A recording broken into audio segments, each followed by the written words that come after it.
নমস্কার, আপনারা দেখছেন ইনস্টা খবর। আপনাদের সঙ্গে রয়েছে আমি রিঙ্কি।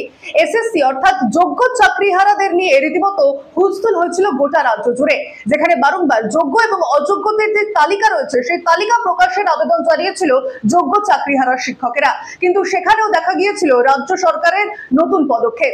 এই নিয়ে রিজু দত্ত ঠিক কি বলছেন শুনে নেব। হ্যাঁ, দেখুন, বাংলার মুখ্যমন্ত্রী বারংবার বলেছেন তিনি চাকরিহারা শিক্ষকদের পাশে আছেন। তিনি স্পষ্টভাবে বলেছেন যে সরকার তাদের পাশে ছিল, আছে এবং ভবিষ্যতেও থাকবে। এবার বাংলার মুখ্যমন্ত্রী হোক, দেশের প্রধানমন্ত্রী হোক বা দেশের রাষ্ট্রপতি হোক, চাকরিটা তাদেরকে অন্য কেউ দিতে পারবে না। সুপ্রিম কোর্টের রায় অনুযায়ী সরকারকে কাজ করতে হবে।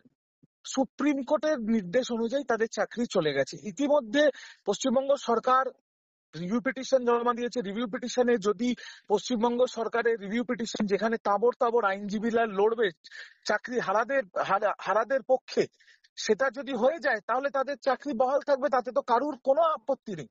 কিন্তু সেটা যদি সুপ্রিম কোর্ট মান্যতা না দেয়, তারপরেও এই 26,000কে নিয়ে 44,203টি পদে নিয়োগ করবে শিক্ষা দপ্তর, আর সেখানে সবাইকে পরীক্ষায় বসতে হবে।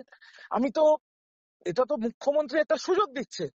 আর তাতে যারা বলছেন যে তাদের মানসিক অবস্থা নেই, মুখ্যমন্ত্রী তো নিজে বলেছেন যে যাদের বয়স 40 পেরিয়ে গেছে তাদের বয়সে রিল্যাক্সেশন দেবেন।